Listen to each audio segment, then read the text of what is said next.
Hello students, आज हम आपसे 10th क्लास के लिए बात कर रहे हैं सेकंड चैप्टर की, जो नेम है कंट्रोल एंड कोऑर्डिनेशन।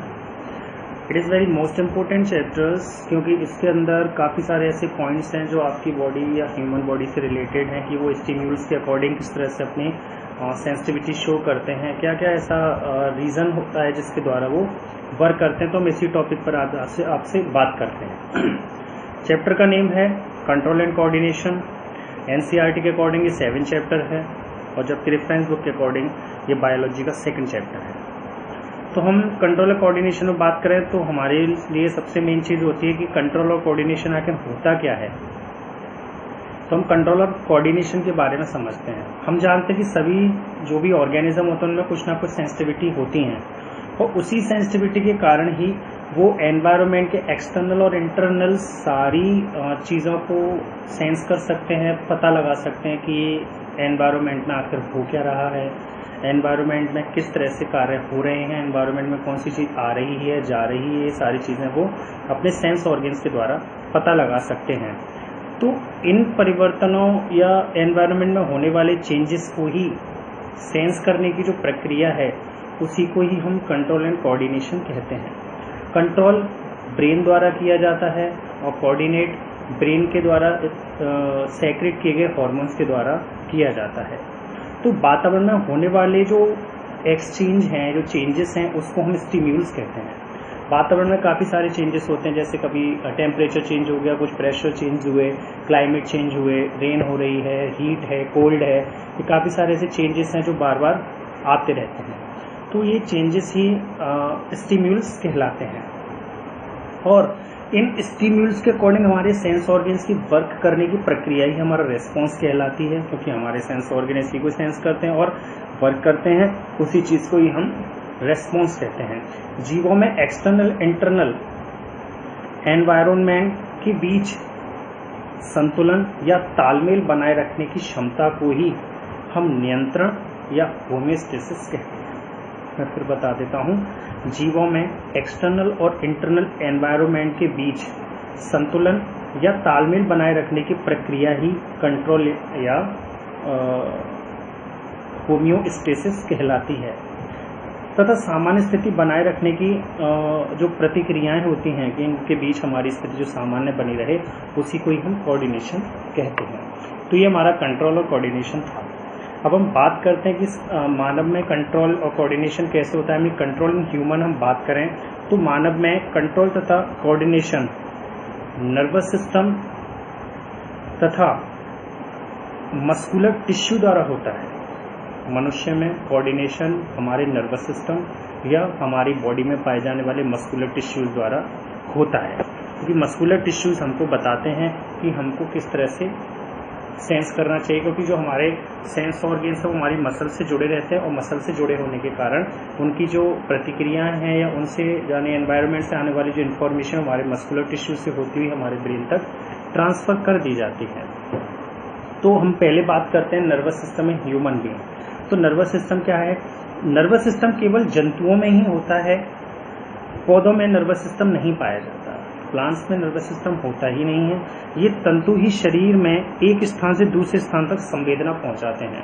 जो नर्वस सिस्टम के अंदर जो छोटी छोटी सेल्स होती हैं, जो न्यूरल सेल्स हैं, वे ही सेल्स हमारे एनवायरनमेंट में होने वाली घटनाओं को सेंस करती है, और सेंस करने के बाद उसको हमारे ब्रेन तक ट्रांसफ़र कर देती है, और ब्रेन उसी के अकॉर्डिंग हमको ऑर्डर देता है, जिसके अकॉर्डिंग हमारी बॉडी वर्क करने लग जाती है। तो रिसेप्टर ऑर्गेन, जो हमारे रिसेप्टर ऑर्गेन हैं, और वे ऑर्गेन जो हमारी सूचनाओं को ले जा रहे हैं, वे ऑर्गेन से संबंधित जो नर्वस सेल्स होती हैं, जंतुओं के शरीर में जाल की भांति बिछी रहती हैं। हमारे पूरे शरीर में भी जाल की भांति बिछी हुई है, पूरा एकदम नेटवर्क बना हुआ है पूरे शरीर में, जो एक नेट लाइक स्ट्रक्चर होती है, जिसमें बहुत सारे मिलियंस ऑफ न्यूरल सेल्स पाई जाती हैं, जिनका नियंत्रण एवं केंद्रीय स्थान जो सेंट्रल पॉइंट होता है वो उसका ब्रेन होता है। ब्रेन हमारी बॉडी का ट्रांसफॉर्मर कहलाता है, जो हमारी पूरी बॉडी की एक्टिविटीज़ को कंट्रोल और कोऑर्डिनेट करता रहता है। जहाँ से नर्वस सिस्टम फैले हुए हैं, वहाँ हम कह सकते हैं, मान लीजिए एक बिजली बनाने की जगह है, तो जहाँ बिजली बनती होगी वहाँ का बहुत बड़ा ट्रांसफार्मर होगा, और उस ट्रांसफार्मर से जहाँ जहाँ बिजली सप्लाई होती है वो छोटे छोटे ट्रांसफार्मर्स होंगे, और उन छोटे छोटे ट्रांसफार्मर से जहाँ पर गांव शहरों में बिजली सप्लाई होगी वहाँ तारों के द्वारा बिजली सप्लाई होती है। सेम वही प्रोसेस है, ये हमारा ट्रांसफार्मर है। इसके बाद छोटे छोटे ट्रांसफार्मर जिसको हम नोड्स बोलते हैं, और उन्हीं नोड्स के द्वारा हमारी काफ़ी सारी नर्वस सेल्स जुड़ी हुई हैं जो हमारी पूरी बॉडी में सारी इन्फॉर्मेशन को ले जाने का काम करती रहती है। हमारी बॉडी में जो नर्वस सिस्टम होता है हमारे, वो एक तरह से तार की भांति होता है, तार के जालों की भांति होता है जो जुड़ा रहता है। जब किसी जंतु के शरीर के अंदर अथवा बाहर कोई परिवर्तन होता है तो कुछ अंग इससे प्रभावित होकर इसकी सूचनाएं जो होती हैं वो तंत्रिकाओं द्वारा मस्तिष्क तक पहुंचा देते हैं, यानी नर्वस सिस्टम द्वारा, जो नर्व सेल्स हैं उनके द्वारा ब्रेन तक पहुंचा देते हैं। ये हमारी स्पाइनल कॉर्ड से होती हुई ब्रेन तक पहुंचती है। तो हमारी जो नर्वस सिस्टम है, जो जनरल स्ट्रक्चर नर्वस सिस्टम, हम आसानी से जानते हैं कि नर्वस सिस्टम की जनरल स्ट्रक्चर क्या होती है। नर्वस सिस्टम की जो यूनिट है वो न्यूरॉन्स कहलाती है। न्यूरॉन्स मिलियंस की संख्या में हमारी बॉडी के अंदर पाए जाते हैं। बॉडी के अंदर मिलियंस ऑफ न्यूरॉन्स जो होते हैं वो हमारी बॉडी की जितनी भी इंफॉर्मेशन, एक्सटर्नल एनवायरमेंटल इंफॉर्मेशन या इंटरनल बॉडीली इंफॉर्मेशन भी हमारे मस्तिष्क तक पहुंचती रहती हैं। तो मनुष्य हो या और भी अलग प्रकार के जो मैमल्स हों, उन सभी वर्टिब्रेट्स में जो नर्वस सिस्टम होता है विशेष प्रकार के एक टिश्यूज, नर्वस टिश्यू द्वारा बना होता है। सभी जितने भी जंतु हैं उनमें एक प्रकार के विशेष प्रकार के टिश्यूज पाए जाते हैं जिनको नर्वस टिश्यूज कहते हैं, उसका हमारा नर्वस सिस्टम बना होता है।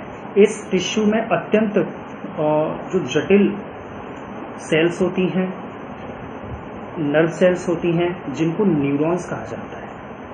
तो न्यूरॉन्स जो होते हैं वो हमारे नर्वस सिस्टम की यूनिट कहलाते हैं जिसके द्वारा इंफॉर्मेशन हमारे ब्रेन तक ट्रांसफर होती है।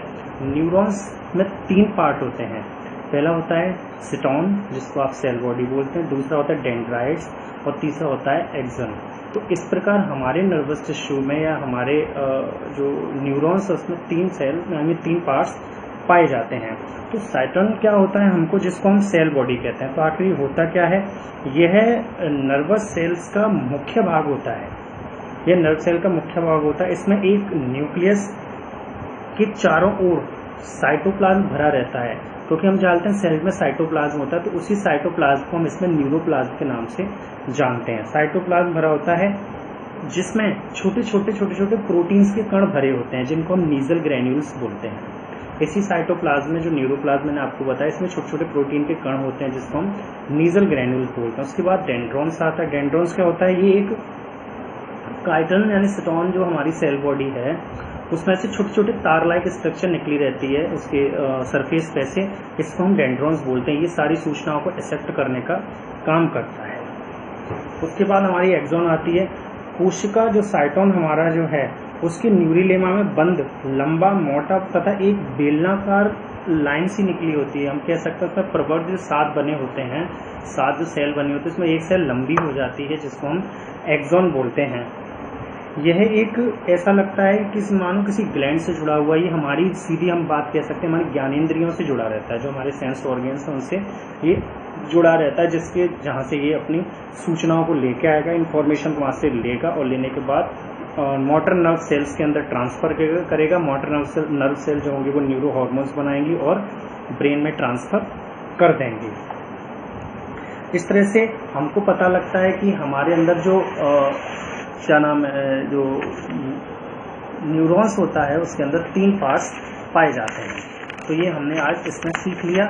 उसके बाद मैं आपको बता दूं कि जो हमारे अंदर जो न्यूरॉन्स है, हमारे अंदर तंत्र का जो कोशिकाएं यानी न्यूरॉन जो सेल्स होती है वो कितने प्रकार की होती है वो मैं आपको बता देता हूँ। तो हमारे अंदर जो न्यूरल सेल्स होती हैं वो मोस्टली 3 प्रकार की होती हैं। कौन कौन सी होती हैं? पहली सेंसरी न्यूरॉन्स होते हैं, दूसरे मोटर न्यूरॉन और तीसरे इंटर न्यूरॉन कहलाते हैं। तो इस प्रकार हमारे अंदर 3 प्रकार के न्यूरॉन्स हैं, पहला सेंसरी, दूसरा मोटर, तीसरा इंटर न्यूरॉन। तो हम बात करते हैं सेंसरी क्या होती हैं। ये अंगों से सूचनाओं को ग्रहण करते हैं। जो भी सेंस किया है वो अंगों से सेंस को ग्रहण करेंगे और ग्रहण करने के बाद हमारे ब्रेन तक ट्रांसफर करने का काम करते हैं। उसके बाद हमारा जो सेकंड पार्ट है इसको हम मोटर न्यूरॉन कहते हैं। ये सेंट्रल पार्ट होता है जहाँ पर एक्सॉन सारी इंफॉर्मेशन को लेके जाता है। मोटर एंड प्लेट का काम होता है, यानी मोटर न्यूरॉन का काम होता है उनसे आई हुई सूचनाओं को एक प्रकार के केमिकल यानी कि हार्मोन्स में चेंज कर देना और उसी हार्मोन्स को आगे स्पाइनल कॉर्ड द्वारा ब्रेन में ट्रांसफर कर देना। उसके बाद आता है आपका इंटरन्यूरॉन। ये संवेदी तथा चालक तंत्र का कोशिकाओं के बीच संबंध स्थापित करती है, या हम कहते हैं कि एक ऐसे प्रकार की न्यूरॉन्स हैं जो सेंसरी न्यूरॉन और मोटर न्यूरॉन के बीच पाए जाने वाली सेल्स होती हैं, जो एक दूसरे में संबंध स्थापित करती हैं कि सेंस ऑर्गन द्वारा सूचना ली गई तो इनके द्वारा मोटर में पहुंच जाएगी, मोटर के द्वारा हार्मोन बनाए गए वो फिर से सेंसरी ऑर्गन्स में आएंगे और स्पाइनल कॉर्ड द्वारा हमारी बॉडी के ब्रेन तक ट्रांसफर कर दिए जाएंगे। हमारे जो नर्वस सिस्टम है, मोस्टली हमारा जो नर्वस सिस्टम वो 3 प्रकार का होता है। पहला होता है सेंट्रल नर्वस सिस्टम, दूसरा होता है पेरिफेरल नर्वस सिस्टम और तीसरा होता है ऑटोनोमस नर्वस सिस्टम। मैं फिर से बता देता हूँ, हमारे नर्वस सिस्टम बॉडी में 3 प्रकार के होते हैं, central nervous system, peripheral nervous system और ऑटोनोमस नर्वस सिस्टम। उसके बाद हम फिर से नेक्स्ट वीडियो में इसको डिफाइन करेंगे। तब तक के लिए नमस्कार।